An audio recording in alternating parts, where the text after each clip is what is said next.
Allah memberikan apresiasi tinggi dan nilai yang sangat dahsyat bagi perempuan yang sedang mengandung, dan itu langsung dinilai sebagai perjuangan seorang ibu pada puncak jihad fisabilillahnya. Dia sedang berjihad. Ibu yang mengandung itu nggak sembarangan, dia sedang berjihad. Bahkan ketika seorang anak pun sudah tumbuh, kata Allah kalau dia ada persoalan dengan orang tuanya, maka dia mesti ingat bagaimana ibunya berjuang ketika mengandungnya. Saking tingginya Allah mengapresiasi proses kehamilan itu. Kata Allah, wa wassaynal insana biwalidayhi, Quran surah ke-31 ayat 14.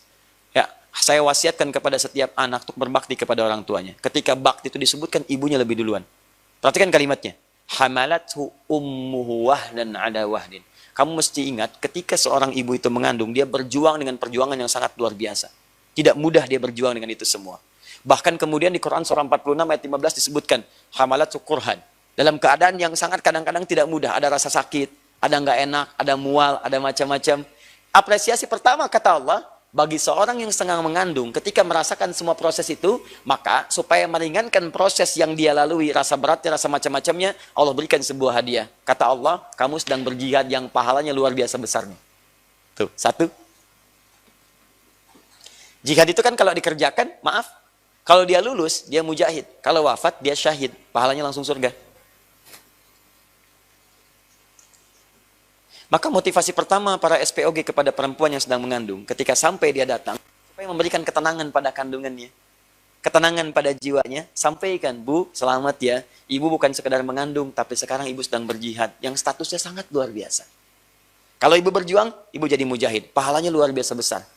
Mana Pak? Sampaikan. Sebenarnya Bapak Ustadz apa dokter sih? Nih, misalnya, dorong. Ya, jadi ketika Anda sampaikan si ibu itu dengan status yang indah, Anda sedang berjuang, Anda sedang berjihad, Anda sedang macam-macam dan sebagainya, maka minimal akan memberikan ketenangan kepada jiwa. Yang kedua, ini yang paling penting, Bu, ibu itu diamanahi untuk mengandung, bukan untuk menentukan apakah bayi itu terlahir atau tidak. Untuk menentukan apakah bayi itu hidup atau tidak. Hidup atau wafat itu urusan Allah. Yang penting ibu nikmati kandungan ibu sekarang, ibu nikmati proses ibu sekarang sedang berjuang, dalam kehamilan ibu sekarang, adapun ketentuan hidup dan tidak, dokter pun tidak bisa menentukan. Itu urusan Allah Subhanahu wa Ta'ala. Bagian yang pertama. Jadi, motivasi Al-Quran kepada para SPOG, muslim, dokter-dokter muslim dan sebagainya, adalah berikan dorongan, semangat, motivasi, supaya kehamilan itu dinikmati, seperti apa yang tadi Bapak sampaikan. Itu rangkuman paling indah dari keterangan ayat Quran yang disampaikan. Berikan motivasi dulu. Jangan arahkan kepada apakah hidup atau wafat. Itu kita bisa menganalisis saja. Mungkin acuannya kedokteran seperti itu. Tapi kan puncak wafatnya itu bukan urusan kita. Ya, puncak hidup dan wafat itu urusan Allah. Kita nggak punya kuasa di situ. Maka yang perlu dilakukan adalah ikhtiar. Dorong semaksimal mungkin, silakan. Kecuali kalau keadaan kandungan itu bisa membahayakan bagi, maaf, ibu yang mengandung. Ya, janinnya bermasalah misalnya. Ya, bermasalahnya luar biasa. Dan itu misalnya belum ada roh. Ya, belum ada rohnya. Kalau belum ada rohnya, itu bisa dilakukan tindakan. Dengan mengeluarkan misalnya, ya janin dimaksudkan, itu diperkenankan sepanjang itu diduga mengancam nyawa ibu yang mengandungnya. Atau yang kedua, banyak pilihannya. Ketika dalam kandungannya luar biasa dahsyat, kemudian terjadi misalnya pendarahan hebat, misal kasusnya, bisa mengancam kepada nyawa ibunya. Maka dalam fikih ada pilihan, apakah yang dipilih ibunya atau anaknya. Ya, maka dalam fikih prioritas itu yang dipilih ibunya.